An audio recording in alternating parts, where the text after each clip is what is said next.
Okay, I think Très bien. we'll go ahead and Alors, je pense que l'on va démarrer. Nous avons beaucoup de choses à débattre aujourd'hui. Le programme est formidable ce matin. a warm welcome, colleagues. Alors, nous sommes heureux de vous accueillir chaleureusement à ce séminaire For those of you CGIAR. who would prefer to hear Pour this ceux session d'entre in vous qui souhaitent French, écouter la session press en the interpretation français, button at cliquez the sur le bottom bouton of the screen Interprétation en bas de l'écran. for French interpretation for Vous this entendrez la traduction en français. this session. Just to remind La you, session d'aujourd'hui est enregistrée, je vous le rappelle, et cet enregistrement sera disponible sur l'info.info CGIAR dans les jours à venir pour des personnes qui souhaiteraient, qui n'ont pas pu assister technical issues. et qui souhaiteraient écouter la réunion. Si vous avez un problème technique, envoyez un message à events@cgir.org pour vous aider sur le plan technique. À la fin de ce séminaire, nous allons vous inviter à répondre à un sondage interactif et nous vous inviterons à vous rendre sur menti.com sur votre téléphone, sur votre ordinateur et saisir le code qui apparaîtra. Vous pouvez également utiliser un lien direct ou un QR code. Aujourd'hui, nous avons 75 minutes pour notre réunion et l'équipe de direction est absolument ravie de vous rejoindre aujourd'hui avec 4 nouveaux directeurs que nous allons vous présenter dans quelques instants. À la première partie de ce webinaire, nous, Condavi, Elwin et moi-même prendrons la parole. Nous vous présenterons les nouveaux membres de notre équipe et ces directeurs vous répondront directement à vos questions également. Et deuxième partie de ce webinaire, Kennedy Elwin et moi-même répondrons à vos questions directement dans la mesure du temps qui nous est imparti. Nous recevons toujours beaucoup de questions en avance et nous en sommes d'ailleurs très heureux. Nous sommes très heureux de votre engagement et vous pourrez également nous poser des questions en direct avec la fonction questions-réponses en bas de votre écran. Nous récupérons toutes les questions qui sont posées et dans la mesure du possible, nous répondrons à toutes ces questions, soit dans le chat, soit en direct, soit par d'autres canaux si cela n'est pas possible. Alors avant de commencer notre programme de la matinée, il nous semblait important de vous donner un aperçu sur la situation en Éthiopie. Comme vous le savez, nous avons une nouvelle équipe chargée de la sécurité, l'équipe CGIAR qui se rencontre régulièrement et cherche à gérer les situations un peu délicates, notamment comme celle en Éthiopie. Et le leadership du CGIAR en Éthiopie a réalisé un travail remarquable. Nous sommes avec Gail Ama, qui est en charge de l'administration là-bas en Éthiopie, et c'est elle qui va nous parler rapidement de la situation en Éthiopie. Gail, à vous la parole. Merci beaucoup, Claudia, et merci à tous. Merci de me permettre de vous parler de la situation en Éthiopie. Au nom de la communauté CGIAR et au nom de notre communauté en Éthiopie, je voudrais remercier tout le monde pour votre soutien de par le monde entier par rapport à la situation aujourd'hui. Comme vous le savez probablement, il y a à peu près un an, les forces de défense du gouvernement en Éthiopie se sont engagées dans un conflit avec le FLPT, donc le Front de libération du peuple du Tigré.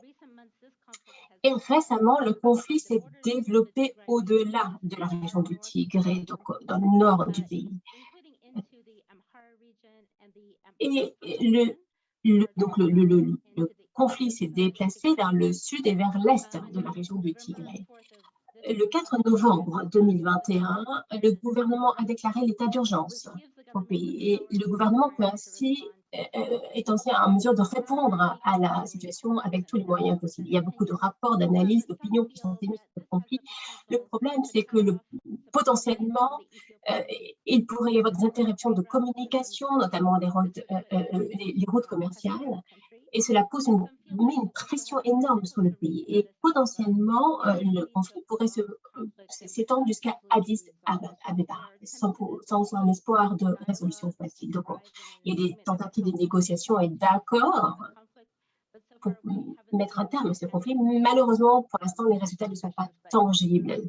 Et nous restons de toute façon plein d'espoir pour cela. Notre inquiétude, bien sûr, se porte sur le pays et sur les gens, sur les populations. Beaucoup de personnes souffrent de cela et beaucoup d'entre nous en Éthiopie ou en dehors du pays d'ailleurs, s'inquiètent à propos des amis, des familles, des collègues. Certains d'entre eux d'ailleurs sont un peu menacés.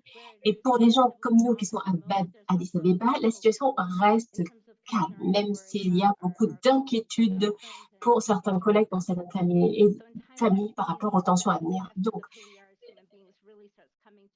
véritablement, notre essence en tant qu'être humain est essentielle et dans des temps comme cela, il est important pour nous de comprendre quelle est l'importance de notre existence et de mettre un terme à ce conflit. Pour l'instant, les choses sont calmes à Addis Abeba. On continue à travailler, comme d'habitude, dans la mesure de nos possibilités et nous nous attachons sur le travail important en termes de sécurité alimentaire, bien sûr. Nous espérons que les choses vont s'arranger, mais en parallèle, il faut se préparer au pire. Donc, nous avons des plans qui ont été mis sur pied avec une excellente équipe dédiée sur le terrain pour essayer de gérer les risques en fonction de différents scénarios que nous avons évoqués. En parallèle, nous cherchons à faciliter le travail critique important à réaliser. Nous voulons que les gens puissent continuer à travailler. Donc, nous y travaillons très dur pour nous préparer au pire, comme je l'ai dit.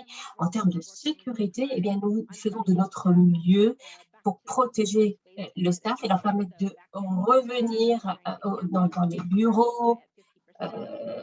Nous sommes là à 50%, donc nous travaillons à 50% des capacités, lorsque, bien sûr, nous le pouvons d'un point de vue sécuritaire. Donc, encore merci à tous pour votre inquiétude, pour votre soutien de par le monde et l'équipe dirigeante notamment. Et Louis, d'ailleurs, nous aimerions parler de nos plans ici, puisque si vous avez envie d'en débattre, n'hésitez pas à me contacter pour une autre discussion. Utilisez Teams, les emails, des signals, n'importe quel canal. Encore un merci et je vous repasse la parole, Claudia.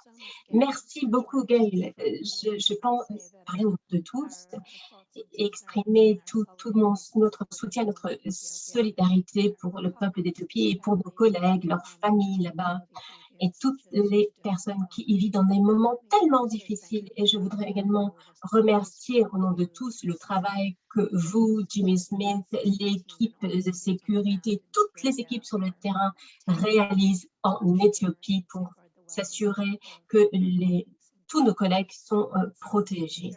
C'est véritablement un moment extrêmement difficile et nous apprécions grandement tous les efforts que vous déployez dans ces situations d'urgence, qu'elles petites ou grandes. Vous prenez toujours soin de nos équipes à Addis et bien sûr en Éthiopie. Encore un grand merci à vous. Merci, Gail. Il y aura certainement des questions spécifiques pour Gail par les différents canaux. Vous pouvez la contacter par tous ces canaux. Vous pouvez également poser des questions dans la partie questions-réponses et nous pourrons effectivement vous répondre en ligne lors de notre réunion ce matin.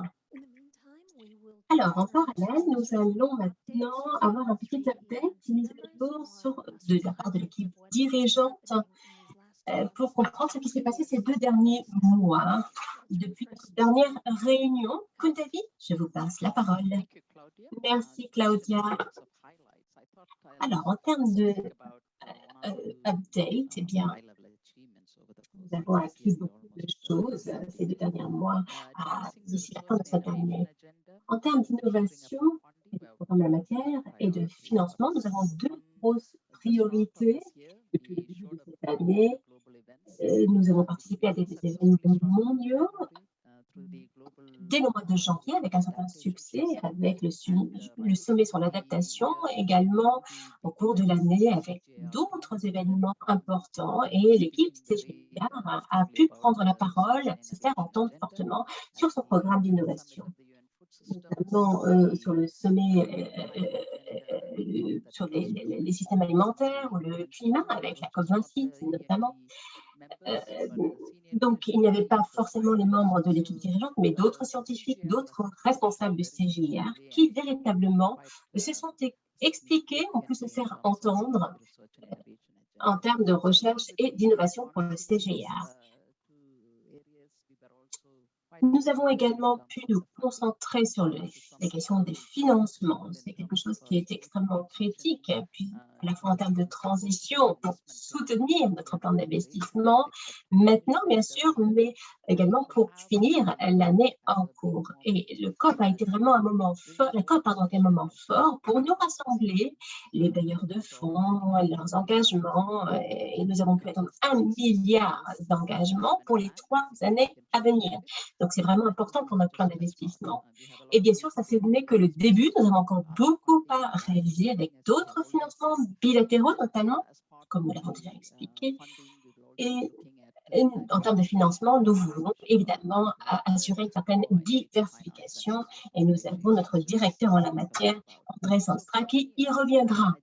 Donc, je voulais simplement utiliser ce petit moment d'échange pour partager avec vous et vous dire que nous sommes extrêmement visibles et que ces financements diversifiés sont une base et cela a été largement travaillé et approfondi au cours de cette année. Merci Claudia, puis Elwin.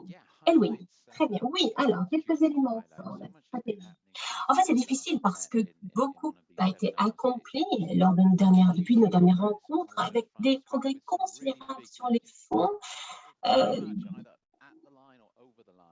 Donc, nous avons même dépassé nos objectifs dans une certaine mesure en termes d'affiliation, d'adhésion de nos équipes, des exercices de validation de nos structures également.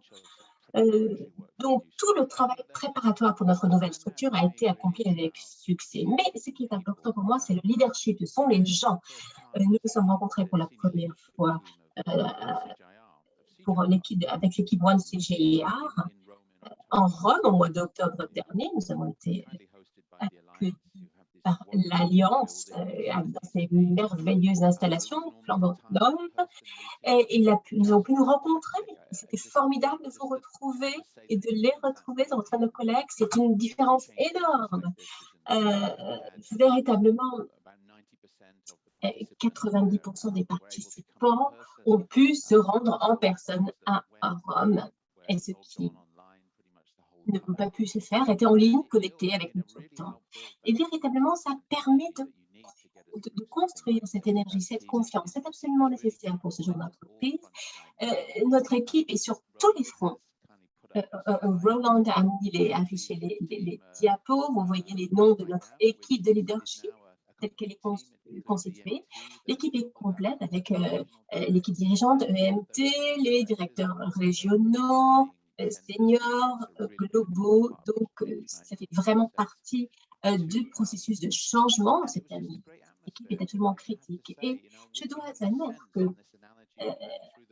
avec cette analogie, au cours de cette réunion, notre groupe était comme des gens qui faisaient de l'escalade en montagne et qui devaient véritablement passer les étapes et tenir compte des différents paysages. Et c'est une nouvelle équipe, donc il fallait apprendre à se connaître et définir notre trajectoire et reconnaître qu'il va y avoir des pics, des beaux sommets, des vallées. Mais quand on franchit ces sommets, eh bien, on peut découvrir alors de nouvelles situations auxquelles il faut s'adapter. Donc, il faut garder de l'énergie pour un voyage qui s'annonce long. Et moi, je fais confiance à chacun d'entre vous pour prendre les bonnes décisions de travailler en équipe. Donc, beaucoup d'éléments pratiques ont été débattus dans cet atelier, mais le plus important, c'est ce sentiment de confiance que nous avons tous emporté avec nous après cette réunion. Nous avons la confiance, nous savons que nous allons travailler ensemble en bonne intelligence, nous sommes engagés pour atteindre ce point de destination tous ensemble. Et nous allons avoir besoin de nous retrouver de plus en plus. Donc nous nous retrouverons en février, nous l'espérons, en face à face. Claudia? Oui, merci Edwin. Alors, du point de vue scientifique, eh bien, je pense que le point fort, c'est notre portefeuille d'initiatives. Et comme vous le savez certainement, beaucoup d'entre vous y ont contribué, notre premier lot d'initiatives, les 19 premières initiatives CGIR, ont été soumises fin septembre pour une revue externe gérée par notre groupe pour le développement scientifique qui est indépendant. Et Et il y a un autre lot d'initiatives qui va être soumis dans les semaines à venir. Ce processus de soumission considère l'ensemble du portefeuille. Donc, ce deuxième lot va arriver incessamment sous peu pour revue. Et ces lots constituent un portefeuille cohérent d'activités. Et toutes ces initiatives sont formidables, elles sont ambitieuses et nous en sommes extrêmement fiers. Nous sommes d'ailleurs très impressionnés par le travail réalisé par les équipes qui ont travaillé sans relâche pour concevoir l'ensemble de ces initiatives au niveau local, au niveau régional, avec une expertise locale, etc. Et tirer profit de toutes nos forces pour les intégrer dans ce grand portefeuille. Il faut bien plus qu'une simple approche de système. La qualité, la vision pour ces initiatives sont nécessaires et c'est précisément ce que nous espérions obtenir. Je peux donc vous dire que moi, j'ai eu le privilège de me rendre à Glasgow pour la COP26. J'ai parlé avec un grand nombre de nos partenaires et des parties prenantes. Et écoutez, savoir comment leurs portefeuilles sont constitués. Et nous avons nos 5 zones d'impact avec une innovation qui passe du niveau micro au plus systémique, donc macro, pour une transformation de ces systèmes dans différents domaines, les systèmes alimentaires, l'énergie, etc. Et vraiment écouter tout cela, c'était très important et j'ai pu d'ailleurs obtenir un grand soutien de toutes les parties prenantes et de tous nos partenaires. Donc, le travail de l'équipe de conception est absolument remarquable. Nous avons pu partager des idées et définir des étapes ambitieuses encore que ce que nous grâce à ce processus de co-création avec nos partenaires clés. Pour ceux d'entre vous qui voudraient en savoir plus, nous avons créé un tableau de bord de ces initiatives qui va vous donner des informations détaillées, également en termes de financement. Et nous espérons pouvoir y parvenir et définir des priorités en termes graphiques. Donc, ce tableau de bord est très intéressant à consulter, n'hésitez pas. Et c'est un outil important pour nous pour pouvoir rassembler nos efforts et avoir un impact régional sur tous ces différents sujets.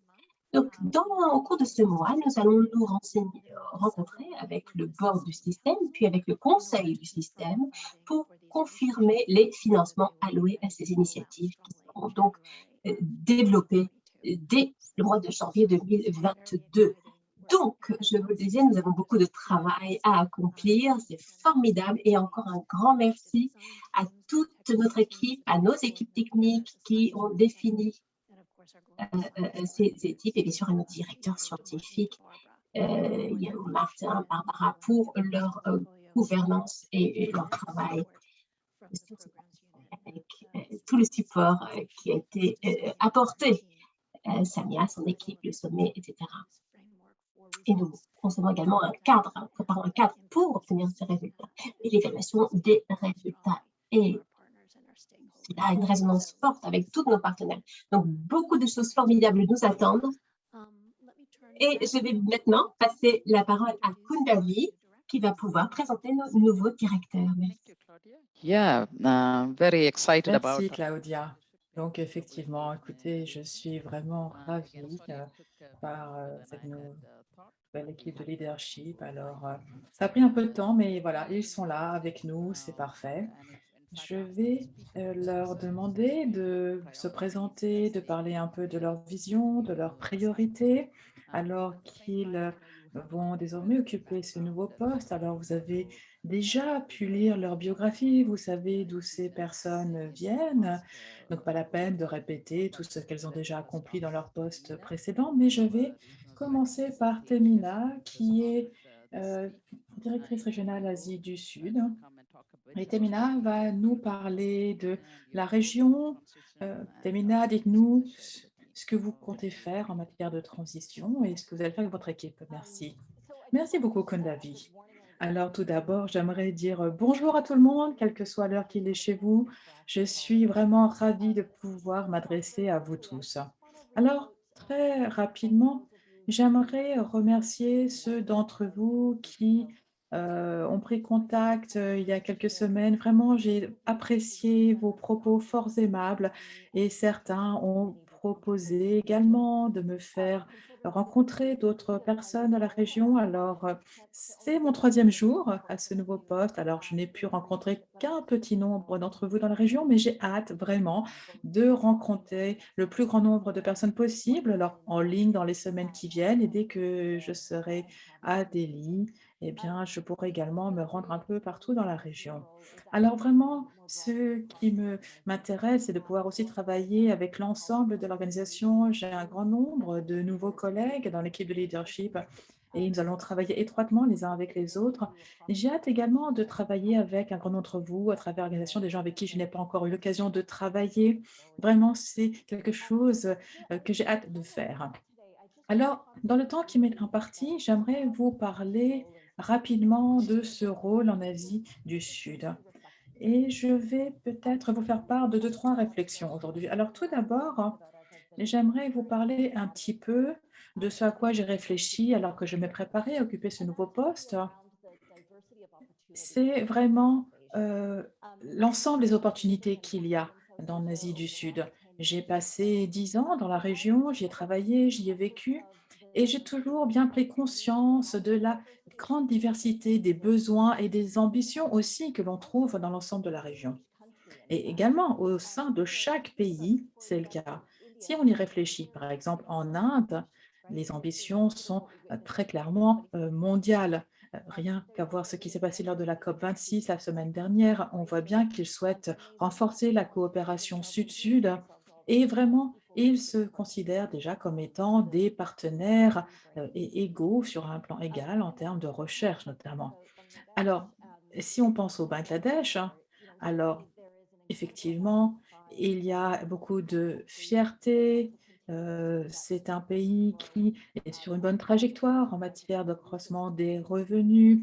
Également, il souhaite contribuer fortement aux travaux de recherche. Mais dans le même temps, si on réfléchit aux aspects économiques, on voit bien qu'il y a encore de gros problèmes. La malnutrition, le changement climatique également a des impacts forts négatifs sur le Bangladesh. Un des plus gros problèmes dans le monde entier, eh bien, c'est l'impact du changement climatique. Dans d'autres parties de la région, par ailleurs, si on réfléchit aux difficultés de développement économique, par exemple le Pakistan, eh bien, la sécurité alimentaire, par exemple, pose problème.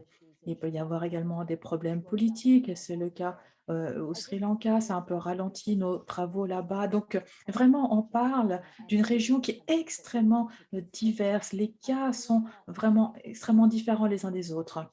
Alors, les gens dans la région le savent déjà, bien entendu, et même les gens au sein de CGIAR le savent. Mais je pense qu'il faut vraiment peut-être voir nos pays partenaires comme étant des pays qui ont peut-être des attentes différentes. Ils veulent que ces travaux puissent les aider, les soutenir. Ils veulent co-développer la recherche. Ils veulent également pouvoir soutenir ces travaux et participer. Et vraiment, c'est une sorte d'effort à double sens. Donc, on apprend les uns des autres, eux de nous, nous d'eux. Et vraiment, c'est que je souhaite faire pour la région. Je souhaite vraiment pouvoir m'y atteler. Alors, il y a également un changement d'environnement, de paysage. Et je pense que là, il y a tout à fait l'opportunité d'avoir un impact plus fort dans la région au niveau de la recherche. Et je pense que là aussi, il y a toutes sortes de soutiens potentiels dans la région, des individus, des organisations, du secteur privé, du secteur de la philanthropie, euh, qu'on n'a pas vraiment encore abordé. Et voilà, aussi les diversités dont je parlais tout à l'heure, au niveau des opportunités, au niveau des financements, des bailleurs. Néanmoins, et je suis tout à fait consciente du fait qu'il va falloir être plus réactif, davantage répondre aux partenaires, aux pays partenaires et avoir des stratégies plus ciblées dans l'ensemble de la région et également au niveau des pays individuels. Et ceci m'amène à mon deuxième point, à savoir trouver des nouvelles façons de travailler ensemble. Si je pense à l'ambition que l'on a définie pour One CGIR et ce que nos partenaires attendent de nous dans l'Asie du Sud, eh bien, il va falloir que nous, en tant qu'organisation, nous apprenions à travailler de façon différente.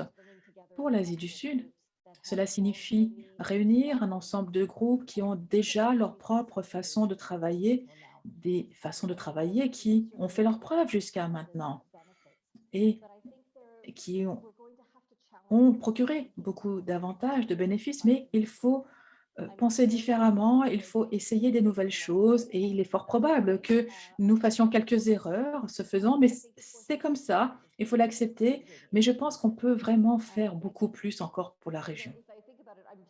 Si j'y pense, alors moi je suis encore en train d'apprendre, bien entendu, c'est mon troisième jour, n'est-ce pas? Alors, je m'imprègne vraiment de tout cela, mais j'ai parlé aux collègues en Asie du Sud et à d'autres dans l'ensemble de l'organisation. Vraiment, je m'adresse à vous et j'aimerais que vous me fassiez part de nouvelles idées, des nouvelles opportunités, trouver de nouvelles façons de travailler ensemble pour pouvoir vraiment permettre à ces pays d'atteindre leurs ambitions et vraiment saisir toutes les opportunités dans la région. Je suis convaincue que nous pouvons jouer un rôle particulièrement actif et vraiment fort pour aider les pays à atteindre leurs ambitions qu'ils ont déterminées eux-mêmes. Donc vraiment, j'ai hâte de travailler avec vous tous. Je vais m'arrêter là et je vais rendre la parole à Kundavi. Merci, merci beaucoup, Temina. Alors, les centres en Asie du Sud ont vraiment mis en place une excellente base de travail et nous sommes prêts à passer au niveau supérieur. Vous êtes là, on a l'équipe sur le terrain et nous allons joindre nos efforts pour faire avancer la stratégie, l'innovation qui est véritablement la priorité, une des priorités dans la région. Et ça va être le rôle du directeur, ça va être un rôle très important. Merci beaucoup. Ensuite, nous avons Joaquin Lozano, qui est le nouveau directeur général pour l'Amérique latine et les Caraïbes. Donc, énormément d'expérience dans ce secteur universitaire, au FIDA, au niveau gouvernemental également. Donc, nous sommes ravis de vous avoir parmi nous, Joaquin. Vous avez la parole. Merci beaucoup, Kondavi. C'est un plaisir d'être avec vous aujourd'hui. Alors, je m'adresse à vous depuis Monterrey, au Mexique, où je suis basée. Et je dois dire que je serai avec vous d'ici 3 semaines, vraiment officiellement. Et je suis ravie, vraiment ravie de pouvoir être accueillie par SIP. Et c'est ce qui me permettra de faire mon chemin jusqu'à Lima très bientôt. Et je pense vraiment que One CGIR, ce sera quelque chose qui va porter ses fruits. Et grâce à la vision globale de Kundavi, elle va nous permettre de travailler de façon très cohérente, en totale cohésion, et c'est une excellente chose. Il va être très important que nous soyons tous sur la même ligne, alignés sur les équipes scientifiques, bien entendu, les équipes affaires, entre guillemets, les équipes soutien également. Vraiment, je pense que nous allons pouvoir tous travailler ensemble pour concrétiser les choses.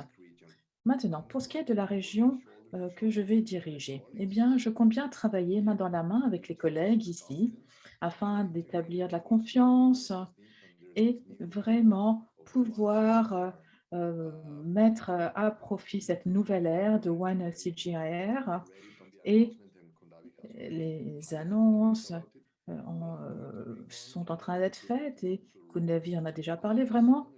Moi, je vais mettre à profit mon expérience pratique, mon expérience sur le terrain, pas seulement dans les pays de la région Amérique latine, Caraïbes, mais aussi mon expérience au niveau international avec FIDA, FAO, mais aussi mon expérience dans mon propre pays. Et je dois dire que euh, vraiment ce que je compte faire, c'est mettre à profit ma volonté de travailler avec les gens, pour les gens. Et comme Temina le disait, euh, euh, elle nous a fait part de 2 points, particulièrement. J'aimerais, moi, à mon tour, vous expliquer de quelle façon je pense que l'on peut travailler dans la région. Alors, le système CGIAR peut apporter un certain nombre de choses à la région et la région, à son tour, peut donner un grand nombre de choses au système. Alors, pour ce qui est des CGs, eh bien, vous savez que la région Amérique latine, Caraïbes est une région qui exporte des aliments. Il faut que les choses soient plus durables. Nous avons également la question de l'utilisation optimum des terres arables ici, n'est-ce pas? Ça, c'est très important. Par ailleurs, nous devons travailler dur pour réduire la pauvreté des populations, notamment les populations rurales. Il y a encore de grandes disparités dans la région. On parle d'une région où il y a le plus d'inégalités dans le monde. Et nous allons, j'espère, pouvoir réduire les écarts entre l'industrie agroalimentaire et les petits exploitants agricoles, afin de pouvoir également les aider à surmonter les répercussions négatives de la pandémie. Alors, maintenant, qu'est-ce que la région peut apporter au système CGIAR? Donc, il y a les centres dans la région, mais il y a aussi les systèmes nationaux qui peuvent apporter leur pierre à l'édifice. Et là, on y trouve un grand nombre de personnes talentueuses. Donc, comme Temina le disait pour l'Asie du Sud, dans ma région, je vois des bailleurs potentiels, des nouveaux investisseurs potentiels, les marchés des capitaux, les investisseurs privés, les agences de coopération bilatérale, les fondations, entre autres. Et là, je pense qu'on a la possibilité dans la région de mettre en place des projets pilotes, de faire des tests, des essais pour, par exemple, proposer des nouveaux projets et mettre à profit le fait que l'on ait la chance d'avoir une énorme biodiversité, par exemple. Nous pourrons travailler avec l'ensemble des partenaires dans le monde entier. Et j'espère que nous pourrons renforcer la présence du CGIAR ici, dans la région Amérique latine, Caraïbes. Je vais m'arrêter là parce que je sais que le temps est compté aujourd'hui, mais voilà, je serai ravie de pouvoir m'adresser à vous en personne prochainement. En tout cas, j'aimerais que vous sachiez que je suis vraiment ravie de vous rejoindre bientôt. Merci beaucoup, merci Joaquin. Alors, votre expérience du secteur privé, des institutions financières, eh bien, sera effectivement très, très utile. Ce sera la possibilité de trouver des solutions innovantes en termes de financement, de partenariat. Alors, pour votre région, mais aussi pour l'ensemble du système qui pourra bénéficier de votre expérience. Merci beaucoup. Alors maintenant, je vais donner la parole à André. André Sandstra, directeur global Finances innovantes et mobilisation des ressources. Alors, vous le connaissez certainement. Il travaille déjà au système. Il a également permis d'obtenir un certain nombre de financements, notamment ce 1 milliard de financements dont j'ai déjà parlé. Alors André, cette vision, on parle de trouver un financement très diversifié pour atteindre ce 1 milliard, donc cette stratégie que nous avons définie. Merci beaucoup, Kondavi. Je suis ravie de me joindre à vous aujourd'hui. Bonjour à tous. J'aimerais vous parler de 2 points. Tout d'abord, je vais parler un petit peu de la mobilisation des ressources innovantes, de la stratégie de diversification et comment on va pouvoir mettre cela en œuvre à travers l'ensemble du nouveau CGIAR. Ensuite, je vais vous parler des promesses les plus récentes. Donc là, on avait eu un véritable soutien un signal envoyé par un grand nombre de nos bailleurs. Alors, qu'est-ce que cela signifie? De quelle façon cela se traduit-il pour ces GIAR et de quelle façon est-ce qu'on va l'utiliser pour continuer à accroître les financements pour le système? Alors, en termes de financement innovant et de mobilisation des ressources, eh bien, l'objectif est très simple. Il s'agit d'accroître les ressources pour la stratégie d'innovation et de recherche chez GIAR. Il s'agit de financer la science et d'avoir un impact fort.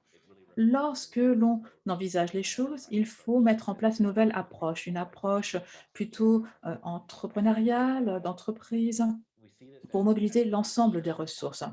C'est une responsabilité que nous partageons tous.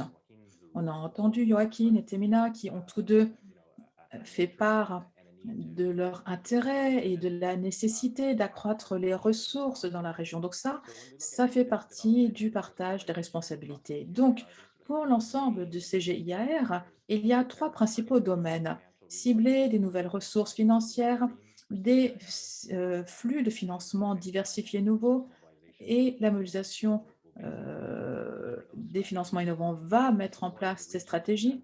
Il s'agit d'appuyer les régions, les pays, alors qu'ils développent leurs approches de mobilisation des ressources, les relations également. Nous allons également essayer de coordonner les choses lorsque c'est possible, afin d'avoir une approche peut-être plus large lorsque c'est nécessaire pour mieux mobiliser les ressources. Et il s'agit également de mobiliser les groupes scientifiques. Et nous savons que le statu quo, ce qu'on fait jusqu'à maintenant, ne sera pas suffisant. Donc, nous essayons de réfléchir à la façon de mettre à profit le 1C GIAR pour pouvoir vraiment avoir accès à des nouveaux canaux de financement et des montants plus élevés. Pour vous parler un petit peu de la stratégie de diversification que Kunta vient mentionner, il y a 5 domaines clés que nous allons cibler en termes de flux financiers.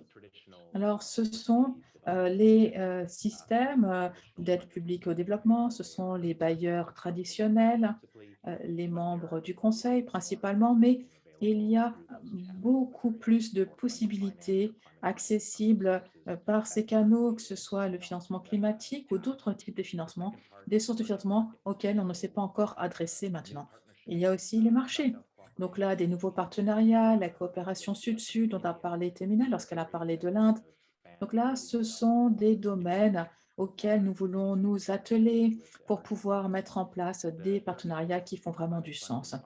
Ensuite, il y a les fonds pour le climat, les financements climatiques. Un grand nombre de bailleurs s'intéressent à ces mécanismes et nous voulons que ces GIAR et notre stratégie soient positionnés comme étant un véhicule de financement climatique. Donc là, c'est quelque chose qu'il faut vraiment pouvoir mettre en place et en tirer profit auprès des bailleurs. Il y a également les banques de développement et les flux dans les pays. Là, vous savez qu'on parle de flux de financement qui arrivent directement dans les pays qui sont significatifs. On parle de prêts, de bourses, de euh, fonds multi-bailleurs.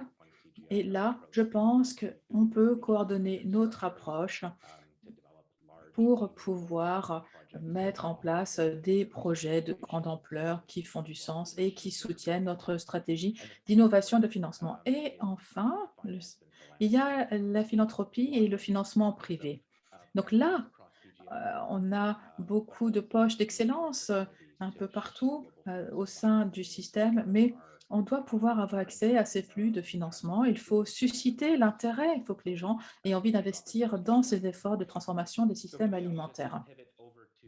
Alors maintenant, je vais vous parler des engagements récents avec une diapositive. Si on pouvait l'afficher, ce serait formidable, pour vous donner un petit peu une idée de ce que tout cela représente.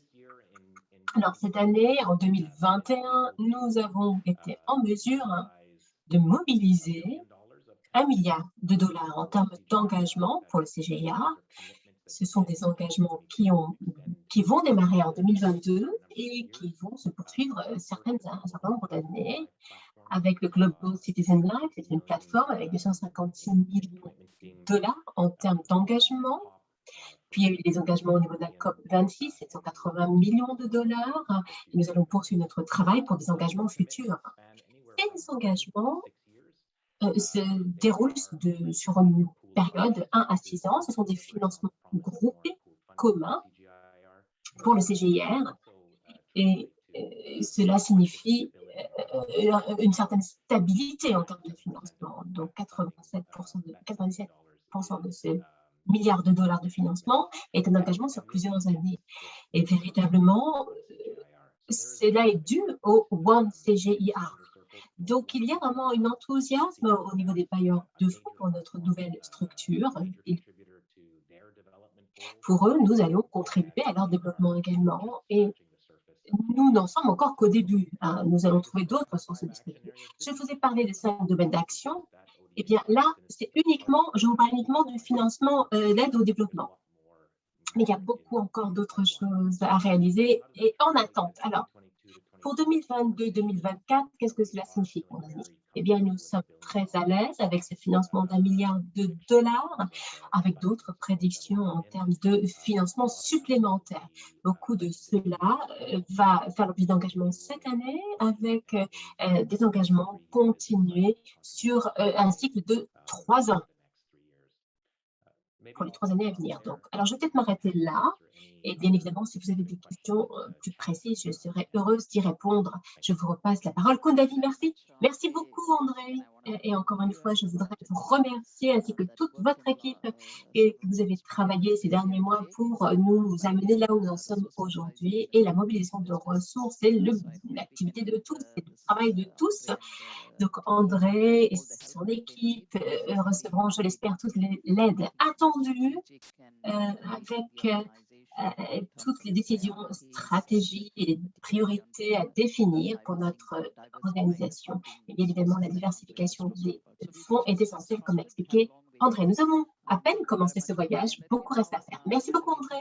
Et je vais enfin passer la parole à Lottie Pang, c'est notre directrice mondiale de la communication et de la sensibilisation.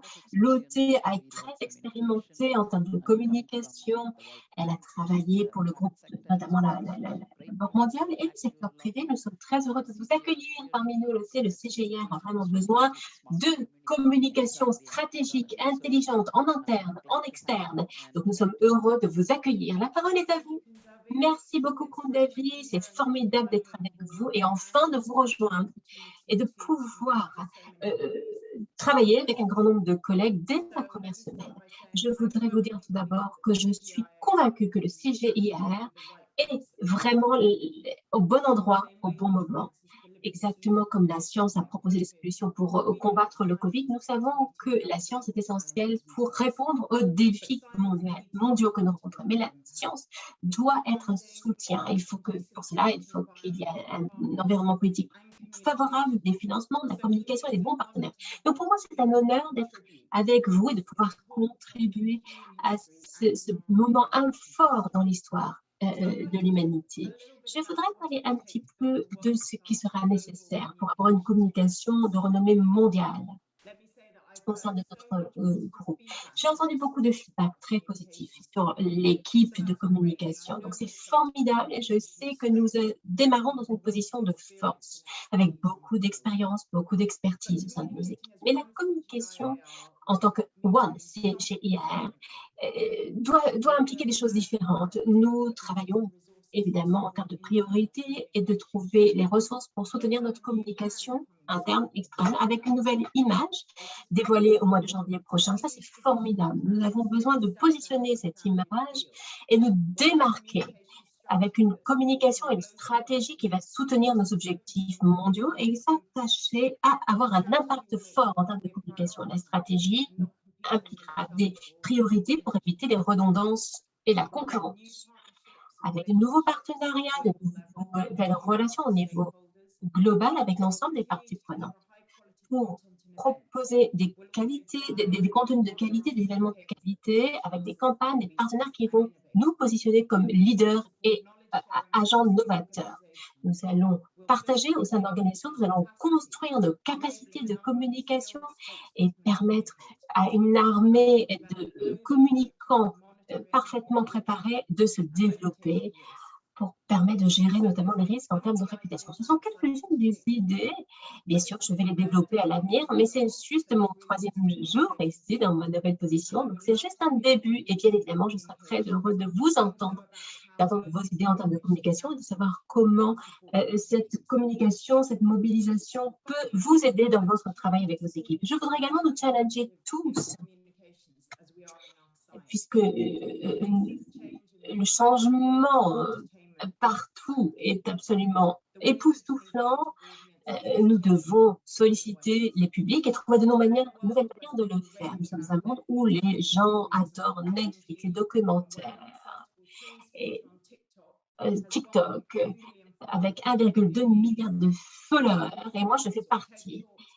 On parle également de TED Talks sur différents domaines, notamment la manière dont nous entrevoyons le monde. Donc, si ces approches travaillent pour l'histoire, fonctionnent pour l'histoire, l'économique, pourquoi pas pour nos domaines, nos de compétences. Nous avons une histoire de 50 ans, nous pouvons en être fiers, et moi je suis passionnée par notre avenir et je suis très heureuse de faire partie de cette équipe au bon endroit, au bon moment pour écrire notre nouveau chapitre. Et j'ai hâte de travailler avec l'ensemble d'entre vous. Merci à vous, Davis. Merci beaucoup, Lotte. Nous avons hâte effectivement d'échanger avec vous, notamment l'histoire, le travail autour de notre nouvelle image.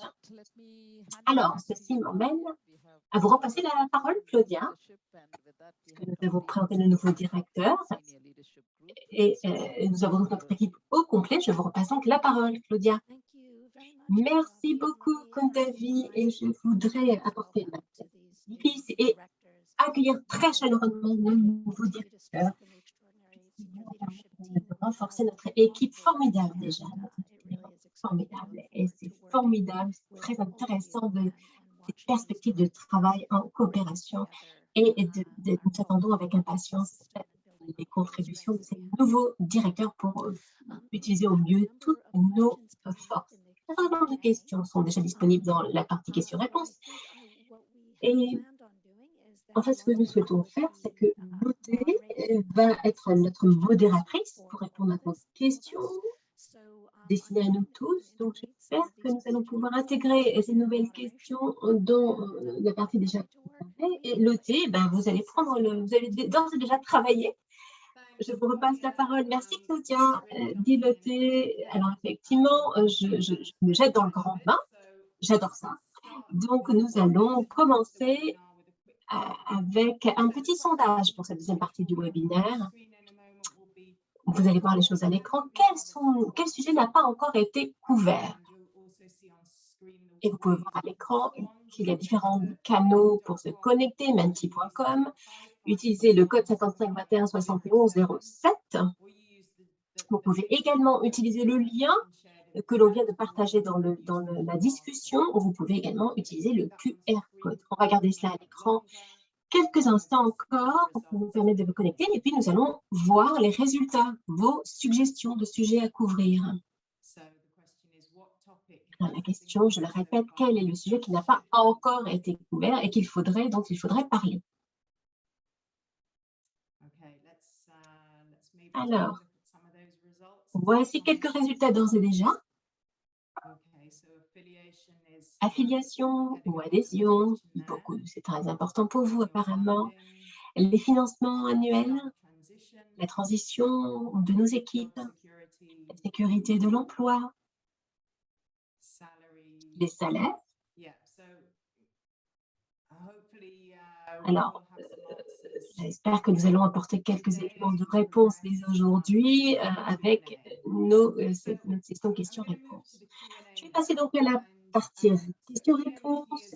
L'équipe dirigeante a reçu un grand nombre de questions de chacun d'entre vous, et grâce à ceux d'entre vous qui ont déjà posé leurs questions dans la fonction questions-réponses, nous allons essayer de les intégrer à notre discussion. Alors, première question pour Elwin. C'est une question qui a été posée plusieurs fois, et ma collègue notamment l'a posée, Chanda Debashish. Et dans la partie questions-réponses de notre chat, Charles Kleineman. Et la question est, quand entendons-nous parler de cette question d'affiliation? Merci Lotte. Je vais essayer de répondre également à d'autres questions rapidement. La demande d'affiliation ou d'adhésion. Nous avons envoyé des lettres, des invitations pour nos équipes à la fin de ce mois-ci. Beaucoup de choses ont pris un peu plus de temps que nous l'avions anticipé, pour de bonnes raisons d'ailleurs. Beaucoup de discussions approfondies avec les centres pour obtenir les données, c'était vraiment un défi. Mais nous y sommes pratiquement. Donc, tout le staff a réussi à avoir les lettres pour leur indiquer leur affiliation avec les 10 groupes ou 6 groupes régionaux au sein de notre structure OneCGIAR. Donc, à la fin de ce mois ou première semaine de décembre, ces informations vous seront parvenues. Le message inclura des informations sur ce que signifie l'affiliation, ce qu'elle est, ce qu'elle n'est pas d'ailleurs, ainsi qu'un canal très clair, un point de contact, de référence si vous deviez avoir des inquiétudes, des questions à poser.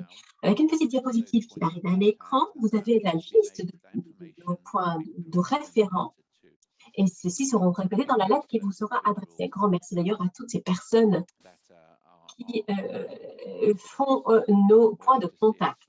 Vous êtes avec nous. Donc, nous allons afficher cette diapositive à l'écran.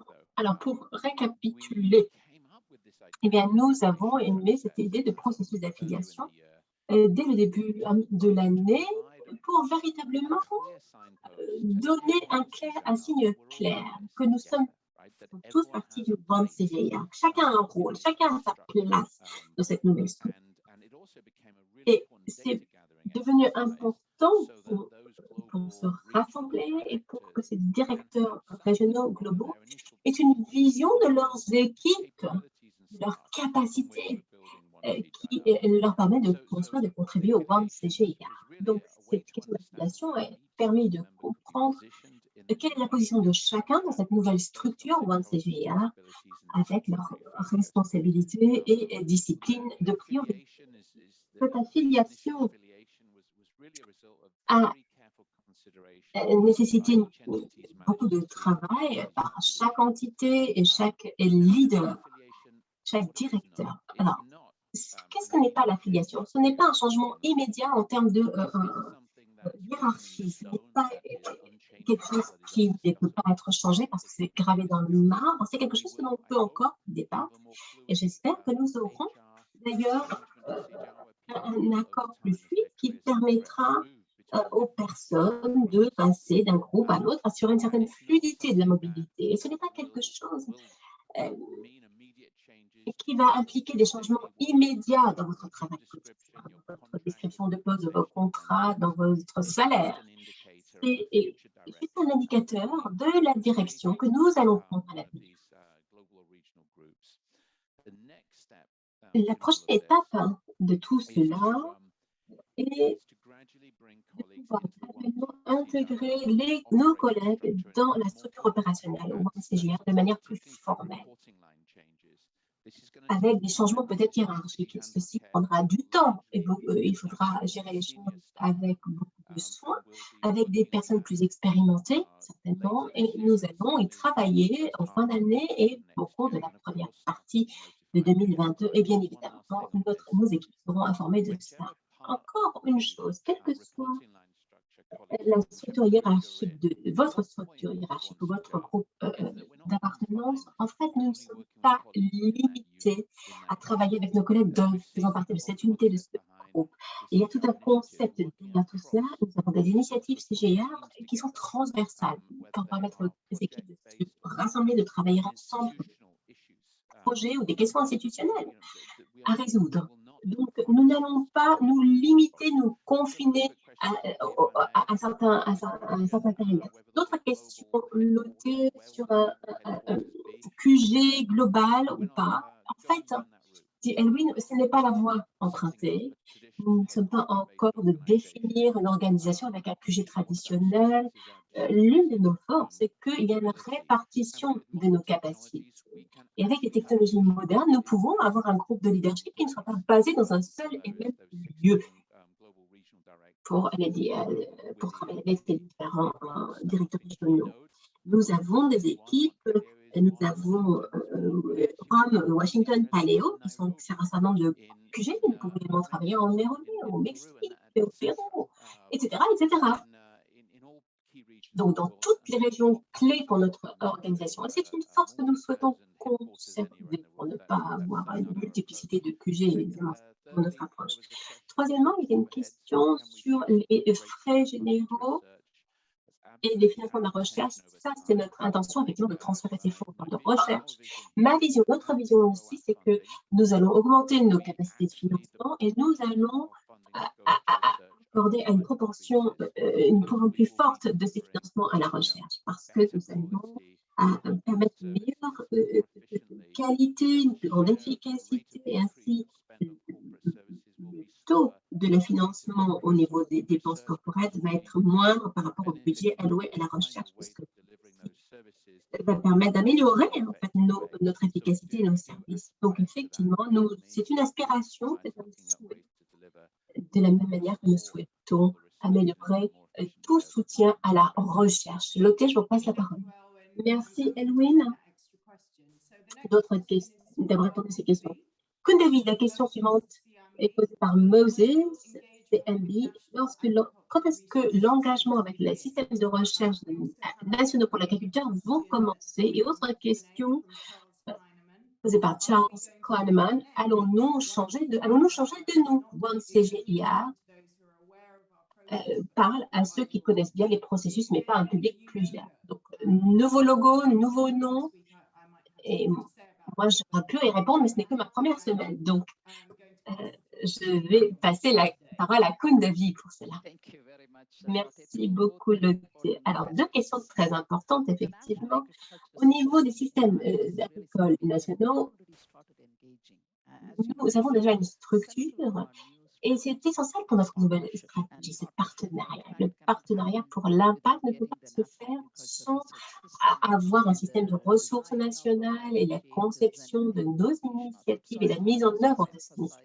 Donc, je souhaite insister sur le fait que la stratégie, les structures opérationnelles, les plans d'investissement, tous ces éléments s'appuient sur les systèmes nationaux de recherche et c'est important.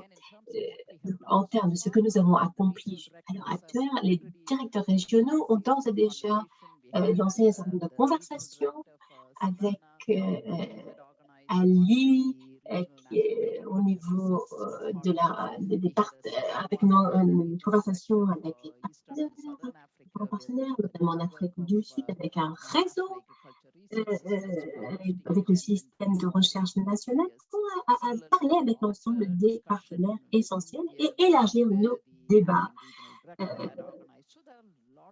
Donc, beaucoup de conversations, comme je l'ai dit, ont été organisées pour avoir un engagement encore plus fort et intégrer les systèmes de recherche nationaux sur l'agriculture. En termes de développement maintenant du plan d'investissement, l'équipe en place a débattu de toutes ces questions et a travaillé avec les systèmes nationaux. Et ce que je vais vous dire, c'est que c'est une partie importante de notre nouvelle manière de mener nos activités.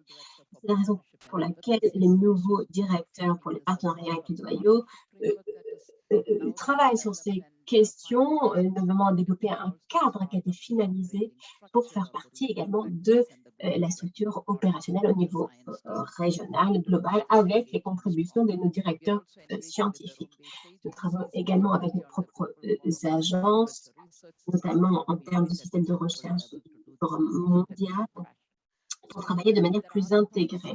Alors, s'il y a d'autres parties que j'ai oubliées, n'hésitez pas à contribuer à cette discussion parce qu'il y a des gens qui viennent du terrain, nous avons besoin d'eux et leurs idées sont importantes pour collaborer et ne pas se faire concurrence. Par rapport à la nouvelle image, ça c'est une question très importante et ce sont des questions qui ont été posées sur le nouveau nom potentiel, nouveau logo, comment allons-nous coexister avec notre ancienne image.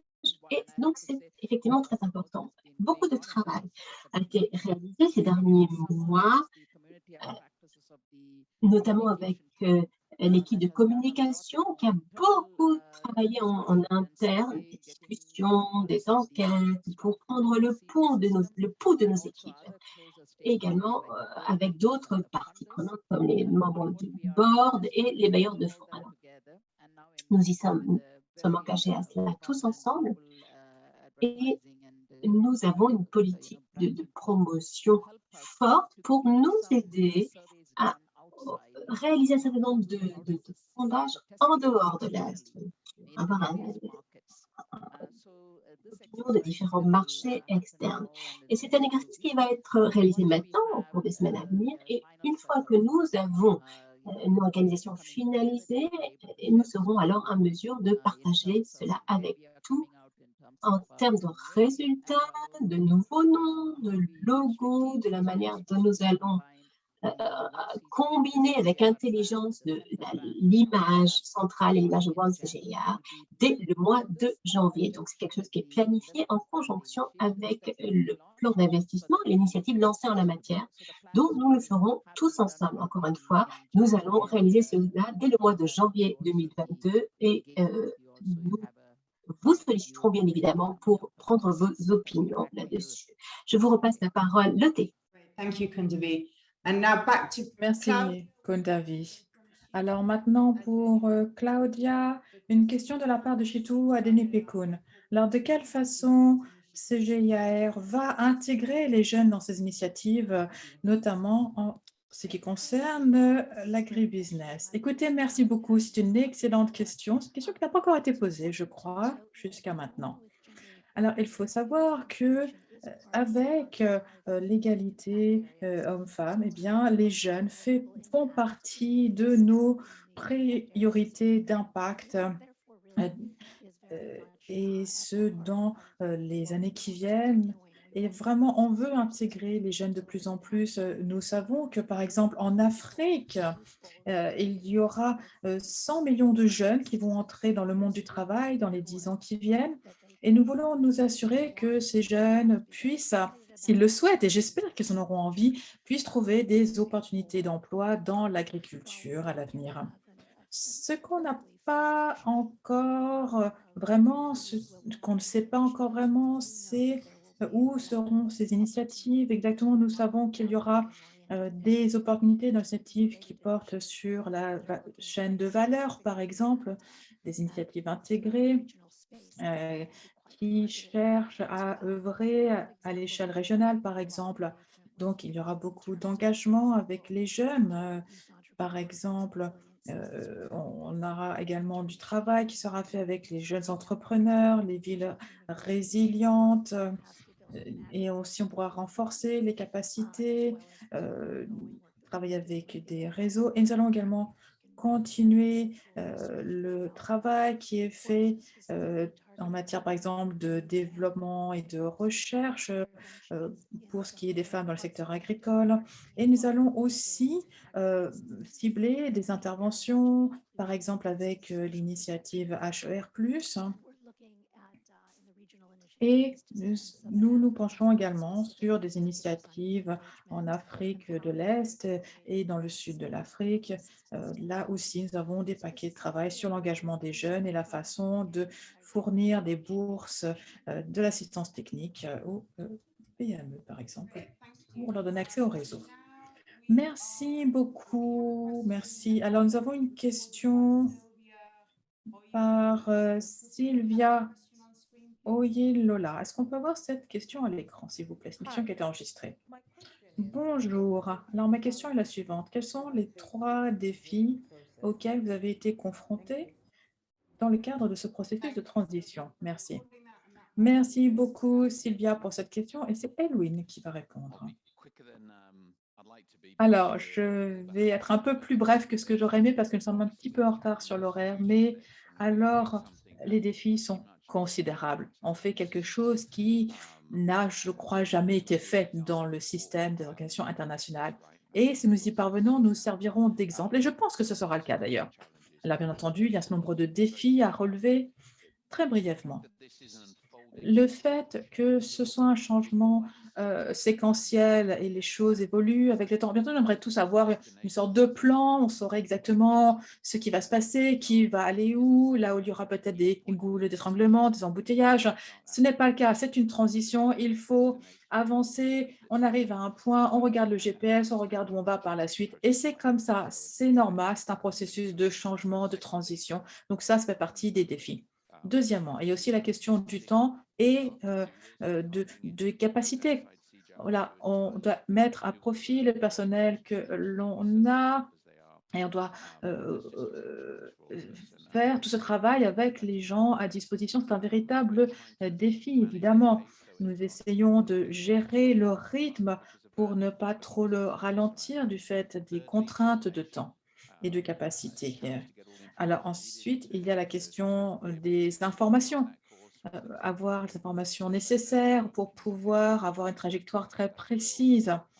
Et il y a aussi beaucoup de gens qui, bien entendu, aimeraient savoir ce qui se passe et qui devraient aussi être intégrés dans cette discussion à double sens. Et avec une nouvelle équipe de leadership, je pense que cela sera davantage possible. Donc, et là, avec l'équipe communication, je pense que vraiment, nous avons beaucoup avancé. Maintenant, pour répondre à la question de Judith, je crois que c'est une très bonne question. Quand est-ce que les personnels seront affectés à des systèmes ou des projets? Alors, le personnel fera partie de ces 10 groupes ou 6 en fonction de leur ligne managériale. Donc, ils pourront travailler sur une tâche institutionnelle qui concerne différents groupes, par exemple. Donc, nous aurons tous un certain nombre de rôles à jouer et le personnel de recherche participera aux travaux de différentes équipes et ils le feront depuis leur ligne hiérarchique actuelle, depuis leur groupe actuel, mais ils travailleront avec un grand nombre de collègues dans d'autres groupes. Je vous rends la parole. Merci beaucoup. Alors, juste encore une question. C'est une question très importante, je trouve. Elle a été posée par Victor Commerel pour Claudia. Alors, comment est-ce que les initiatives vont être menées? Qui prend les décisions et d'ici quand? Et la question a également été posée dans Internet Najambo qui demande quelles sont les stratégies en place pour s'assurer qu'on ait une véritable inclusion du personnel dans ces initiatives. Et une question posée par Charles également. Les CRP se terminent en décembre 2021. Alors, quel sera le budget alloué aux nouvelles initiatives de recherche qui démarrent en janvier 2022? Donc, voilà. Vous avez la parole, Claudia. Merci beaucoup, Lotte. Merci à Victor, à Suzanne et Charles pour ces questions. Alors, où en sommes-nous maintenant? Nous savons que nous avons des gens formidables qui travailleront sur ces initiatives dans différentes équipes et tout sera prêt pour être lancé au début de l'année prochaine. Vraiment, j'aimerais remercier ces IDTs grâce à Barbara, Yo et Martine. Vraiment, merci pour votre travail. Pour ce qui est du leadership de ces initiatives, une fois qu'elles auront été lancées, nous avons les directeurs des groupes scientifiques globaux, Barbara, Martine et moi-même. Nous allons nommer des chefs par intérim afin de s'assurer que l'on puisse faire avancer les initiatives sans prendre de retard. Pour le premier lot d'initiatives, qui, je l'espère, seront lancées en janvier, les nominations seront faites très prochainement, dans les toutes prochaines semaines. Et j'espère que nous aurons ensuite la possibilité de revoir tout cela d'ici le mois de mai 2022.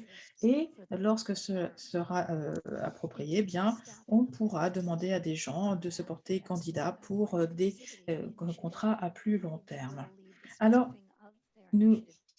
les leaders, les chefs vont être responsables de la dotation en personnel pour leurs équipes, mais il faudra que cela approuvé par moi-même, par l'équipe dirigeante.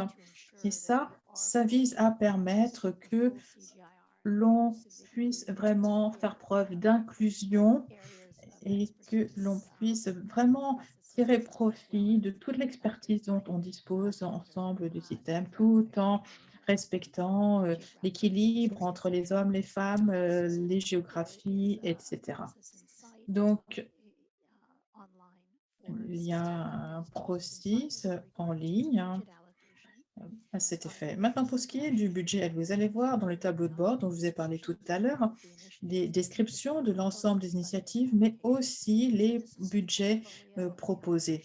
Donc, vous avez le portefeuille et l'allocation budgétaire proposée pour chacune des initiatives.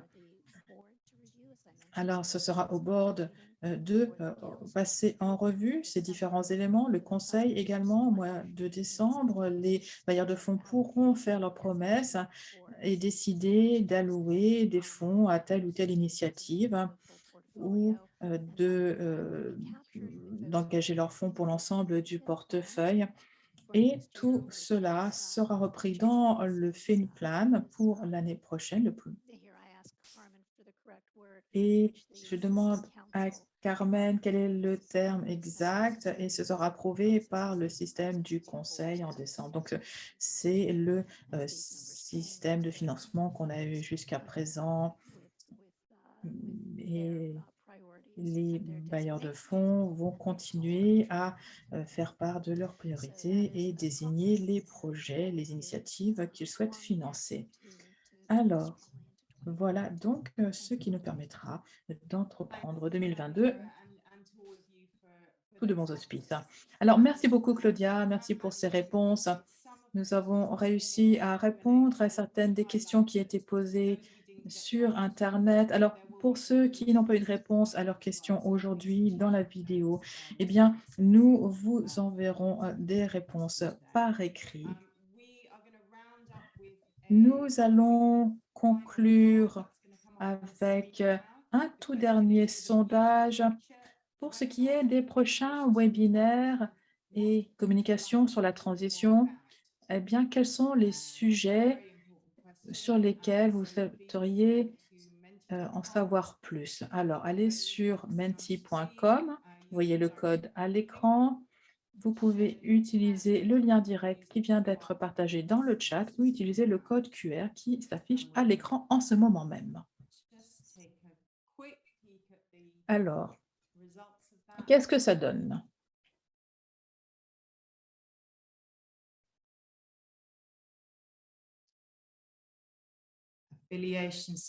Affiliation, sécurité de l'emploi, détails de financement. Donc finalement, c'est assez semblable aux réponses précédentes. Changement de rôle. Alors, merci beaucoup pour vos contributions. Continuez à participer et je vais rendre la parole à Claudia pour la conclusion. Merci beaucoup, Lotte. Écoutez, c'est parfait. Excellente session, des questions très importantes. Continuez à envoyer vos questions. Nous répondrons. Et j'aimerais vous dire que c'est le dernier webinaire pour l'ensemble du personnel de cette année. Et à nouveau, j'aimerais vraiment vous remercier pour votre dévouement, pour votre patience tout au long de cette année. Ça a été une année remplie de défis. Nous avons beaucoup progressé dans cet effort de transition vers le One CGIAR et j'aimerais vous remercier les uns et les autres pour votre dur travail et je vous souhaite à tous un bon repos en fin d'année pour pouvoir démarrer l'année 2002 avec toutes nos forces.